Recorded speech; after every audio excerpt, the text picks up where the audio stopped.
Jacob. All right. This is Lovey. He's my buddy. Yeah, my buddy. So, we are just hanging out at Mama's house in the forest. Enjoying the little baby birds. There's a big papa bird swooping in, bringing home the bacon. Mama sitting on the eggs. Well, the 3 little chicks, and then they're opening their mouth. So cute. Yeah, it's really cute to see those little robins building their little nest on top of the fuchsias. Yeah. I was wanting to share something God's been talking to me about when it comes to forgiving people and loosing them from the words and promises that they make. The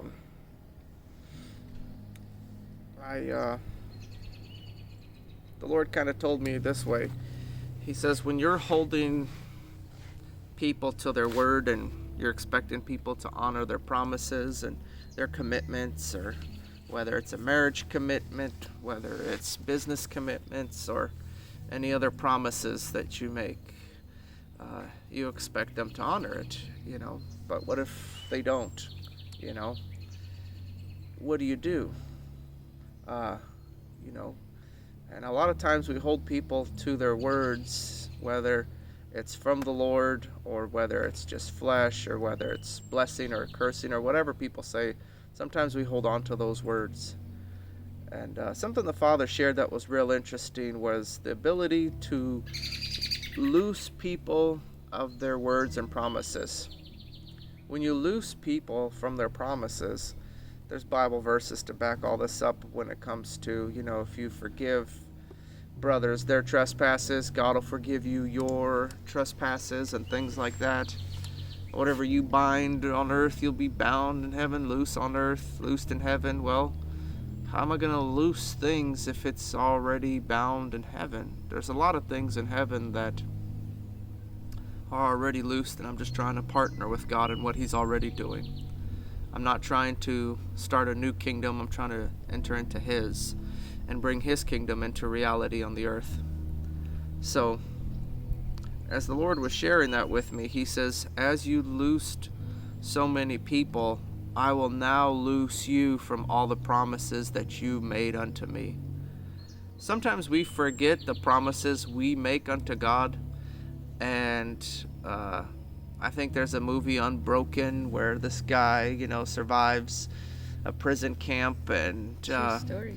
yeah, a true story. You can look it up. It's pretty cool. And he just prayed a prayer as he was floating in the ocean for however many weeks, and he just cries out to the Lord and is like, Lord, if you save me, I will serve you. God's favorite prayer to answer. Go ahead. You don't believe in God? Pray that prayer. He answers, But the problem is we enter into a relationship or a covenant or a friendship with God through basically through almost a legalistic standpoint, from a debt perspective. Yeah. When we enter into things with a debt perspective and with a contract, it doesn't feel like love anymore. It doesn't feel like friendship anymore.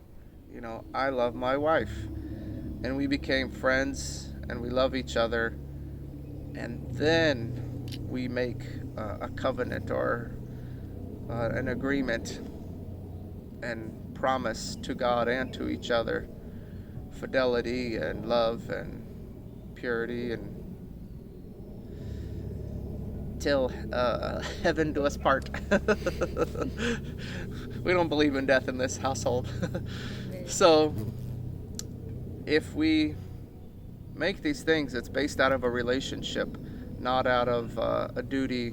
But if it's, hey, if you marry me, I'll give you this and I'll do this for you, we can't come in expecting promises, and when they let us down or if we let them down, it ruins the whole thing, and then people fall apart. Well, this is where the Lord started showing me that He said, since you are forgiving everybody their promises, and you're loosing everybody from all the words and things that they swore unto you. Now I will loose you from all the promises that you made unto me.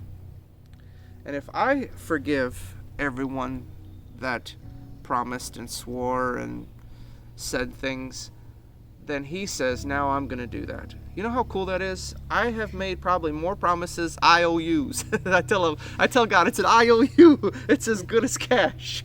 You know, you could take it to the bank, my IOUs. And I bet heaven is littered with my IOUs to God. And you know what? He honored it, to some extent. Every time I got into a pickle, I got into a jam, there was some problems, lawsuits, you name it, difficult times in my life, I'd always cry out to the Lord, and he'd honor that. But he's shown me that he'd rather me approach him like a friend, like a father, where he answers my heart's desires without having to make these promises. So I started seeing his heart in a different way, that now in my life he says, everything that I have for you in this life will flow unto you freely now, because now you're stepping into a place of sonship, inheritance, grace, whatever term you want to put on it, that things flow to me outside of my abilities, my promises, my works, my skills to promise things. It's like we feel like we're trying to twist God's arm. Like, God, come on. I said I'd do this if you do this. If you just give me a wife, if you just give me a house, if you just give me this or that or children, whatever it is, it starts coming out of debt instead of friendship and grace. And the reward should never be worked by debt, because then there's no more faith involved. It's just, you owe me because I did this. But you know what? Our soul understands works. Our souls understand the Old Testament. Eye for an eye. You poke me, I poke you. You do this, I'll do this. We understand that. Love your neighbor as yourself. And everyone's like, we have to love ourselves. And I said, it's really interesting how we're still trying to love ourselves when Jesus says, a new commandment I give unto you, to love one another as I have loved you and laid down my life and served you.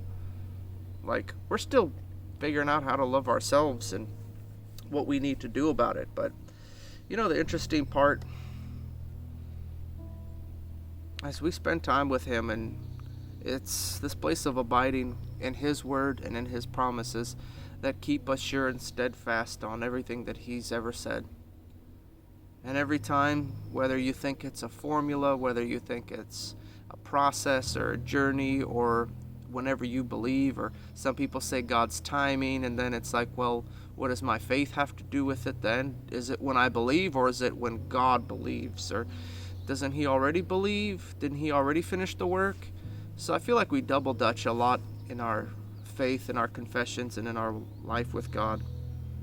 But the best part that I'm seeing is when we loose other people's, whether it's unforgiveness or promises or debts or the pain that they caused, and we loose and let that go, it does start bringing healing and restoration in our own hearts and in our restoration relationship with God our Father.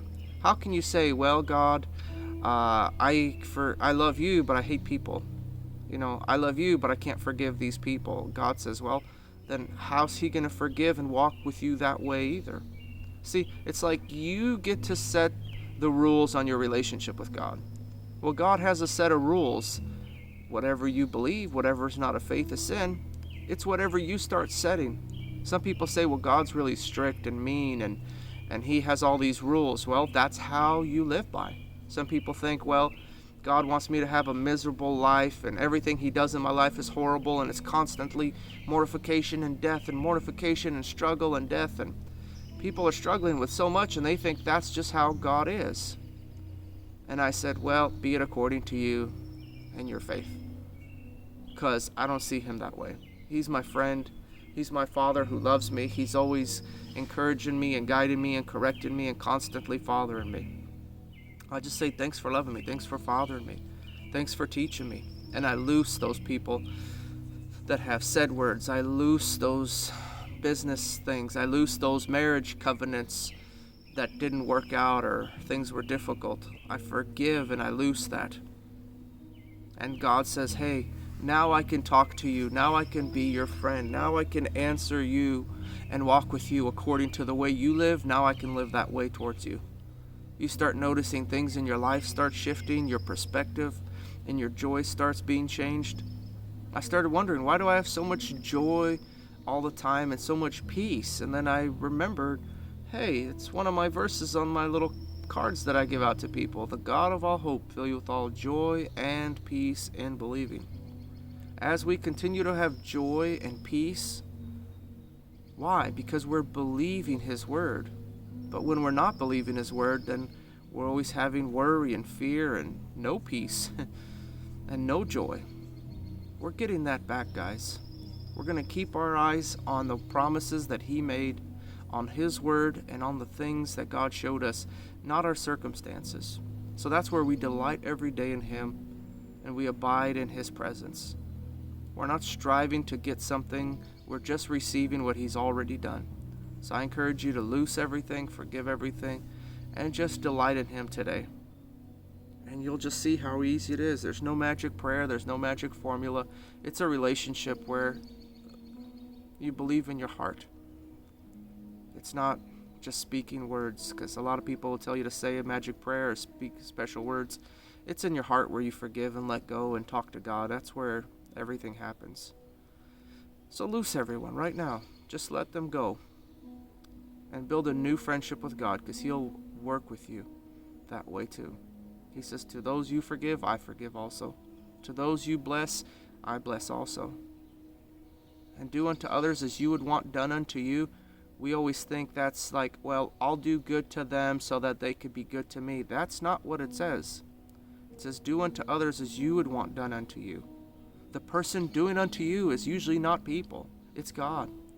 You can forgive and give and serve, and people keep hurting you, and you're like, God, I'm doing good. Shouldn't I have good done back unto me by that same person? No. That person's going to keep doing you wrong and keep trying to do that stuff. But if you loose it and forgive it and let it go, you'll start seeing that God is the one who does good unto you. He says, I will repay. Yeah. Vengeance is mine, I will repay, says the Lord. He's the one who repays you for the love that you give. That's where Luke 6:38 starts working for you, where you give mercy, you give love, you give forgiveness, not offerings. And it's so funny. I was watching Pinocchio the other day, and his little crooks show up, and they're like, hey, there's the field of dreams. You sow your 5 gold coins, and each gold coin will give you 500 coins back. Come on, sow it. Oh man, it's gonna be so great. And then all you do is dance around collecting money from the coin tree.